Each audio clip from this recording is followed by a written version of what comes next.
Mission Impossible Dead Reckoning Part 1 is the 7th and newest film in the Mission Impossible franchise. As for the Mission Impossible movies, I love these movies. I think this is one of the most well-respected movie franchises out there. There's not a lot of divisive opinions about them. I think we can all agree that the second one is the worst, and each entry gets better and better.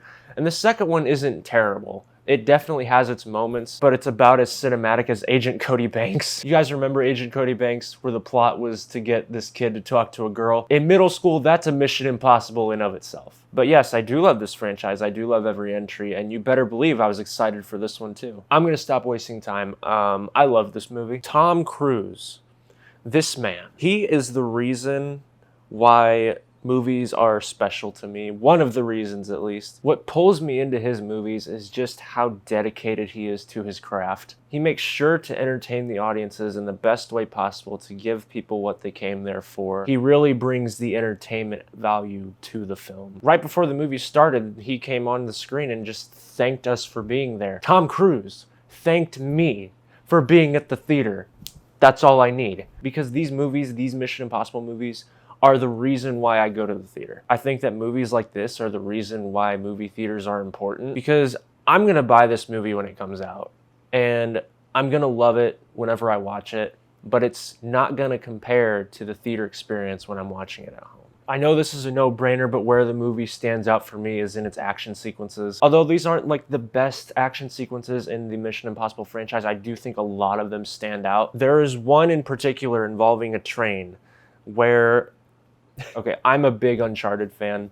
I love those games. They're probably my favorite video games out there, at least my favorite video game franchise. And there is a moment where it is exactly from Uncharted 2. It put a big smile on my face, and I honestly don't remember a time when I stopped smiling during this movie. During every action scene, I was grinning from ear to ear just because I was just thoroughly entertained by what I was seeing. There are things that borrow from other movies and even some video games, and I've seen some of this stuff before, but my argument is if you're gonna borrow from other movies, make sure your predecessor or the movie that you're borrowing it from doesn't do it better than you. And I don't think they do. One of those scenes reminded me a lot of Furious 7, just how it played out, but that's Furious 7. So like between Mission Impossible and Fast and Furious, like there's no. And of course, you get your scene where Tom Cruise is running like a madman with his arms flailing all over the place, and it's amazing, and I love it. My all-time favorite Tom Cruise running scene is the scene in Mission Impossible 3 where he's just going. It's this one tracking shot, and he's just going and going and going. I love that scene so much. If I am not running like that in my 50s and 60s, then I have not lived. Actually, here's a funny story. When I was a kid, we had this treadmill in my garage, and I didn't tell anybody about this. I would go out to that treadmill, and I would take my silver Razr flip phone, and I would run as fast as I could on that treadmill and bring the phone up to my ear as if I was running like Ethan Hunt in Mission Impossible 3.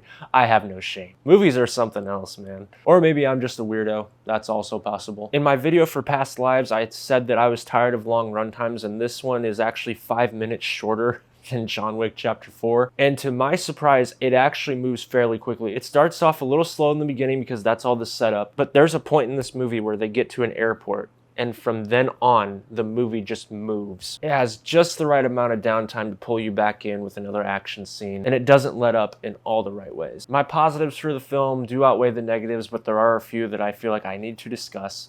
And a lot of these are nitpicks. They're not like huge issues that I have with the movie. They didn't compromise the overall experience. There was one thing that was kind of compromising it for me, and I'm going to get into that in a little bit. But I'll start with the smallest issue that I have, and there are a few moments of almost forced comedy in certain scenes. Like they take the time to pause a very tension-heavy car chase to have a joke, and it's funny. Like Mission Impossible isn't, foreign to humor or anything. It just felt like the movie almost came to a halt because of where the tension was in that scene, and I think that there's a little bit too much time dedicated to the joke of them not knowing how to drive the car. The other issue I have isn't really an issue for this film, but it's more of a issue for the previous film. I like Rebecca Ferguson's character in this series. However, I don't think that she belongs in a romantic relationship with Ethan. It just never really made sense to me. I think they work better as rivals. And this one doesn't do that too much. They don't focus on their relationship that much. I mean, it's there, but they don't turn her into the new Julia from MI3 or anything like that. I also think that the movie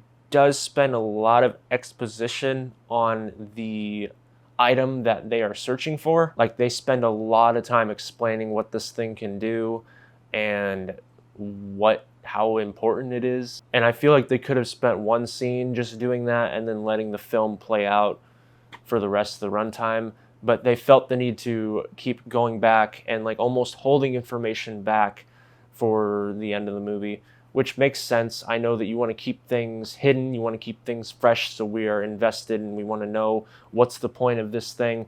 But they did spend a lot of time explaining it, and it did get old after a while. Lastly, the thing that was nearly compromising for me, it was just the distraction of all the Dutch angles. Every single shot is nearly a Dutch angle. It's like if I filmed my entire review like this, that's going to get annoying after a while. And in the beginning, it's fine because it takes place in a submarine. So I thought that that was just there to make me feel claustrophobic because it was working. It was a tight space. But then the movie kept doing it over and over and over again for just the littlest of things. And I know that it was probably trying to pay homage to like MI1 because they did a lot of Dutch angles in that movie too. But it just came off as very distracting for me, and I wasn't really a big fan of it. Other than that, I loved everything else about this movie. I really think that newcomer Hayley Atwell earns her spot in this franchise. Her chemistry between her and Tom Cruise is insanely great. Her arc is really good too. I like what her character motivation is and what her profession is. It's a great little thing to have both her and Ethan kind of learn from each other and learn each other's tactics. And I thought that was a new, fresh way to do things for both of their characters. I almost wish that she showed up sooner in the franchise just because she's such a great character. How I feel about her is how everybody else feels about Rebecca Ferguson. I think her character just brings so much to this movie, and I'm looking forward to seeing more of her in Part 2. And maybe if Part 2 isn't the final Mission Impossible film, I would love to see her in future installments as well. I am going to spend a little bit of time talking about the villain, though, because the villain isn't that great, but at the same time, none of the villains in the franchise really are. Aside from Philip Seymour Hoffman, every villain is just kind of bland and mediocre. But I'll give this movie the benefit of the doubt because there is a bigger threat in this film. It's a bigger threat in that Captain America Winter Soldier kind of way where it's like, yes, we have the Winter Soldier, but there's a bigger issue going on. So they didn't spend a lot of time fleshing out his character, and if at this point, if they flesh him out in Part 2, I think it's going to be too little too late. But they do give his character and Ethan some backstory, and that gives Ethan some internal conflict, and I really appreciated that. I think that has the possibility to go somewhere even in Part 2. And even though there are some threads that are left open, I did like how this film is still its own complete story. Because as much as I loved Across the Spider-Verse, that movie hinders on the success of the next film. I'm going to enjoy that film one way or another, but if that next film doesn't stick the landing, Part 2 is going to take a step down for me. I can still sit through Mission Impossible Dead Reckoning Part 1 as its own movie, as its own mission, and get full enjoyment out of it, even if Dead Reckoning Part 2 isn't that good. I highly doubt that it's not going to be that good, but I still have that just in case. As much as I love this film, I still think that Fallout is the better film, and I even like Ghost Protocol a little bit more than this one, only because Ghost Protocol is an easy, fun watch that I can put on whenever I want. Dead Reckoning Part 1 is a little bit of an investment because it is a near 3-hour movie, and you have to prepare yourself for everything that's going to happen. And Fallout, I think, is the best action film since, like, The Bourne Ultimatum, and that's just because The Bourne Ultimatum, it might be my favorite action film ever made. It might be, I don't know. I like a lot of action movies. But I still think that Fallout is the action movie to beat, and it has been for the last 5 years. This one came close, though. I really liked it, and it is one of my favorites in the franchise. I'd put it at number 3 out of all of them, because I just can't get over the joy and excitement and adrenaline that I was feeling throughout the entire film. This is probably my favorite movie of the year. I know I said that in my Spider-Verse review, and I'm probably going to say that when Dune Part 2 comes out or some other grand scale cinematic experience. But this movie just reminded me why I love movies, why I love going to the theater, and it gave me that feeling that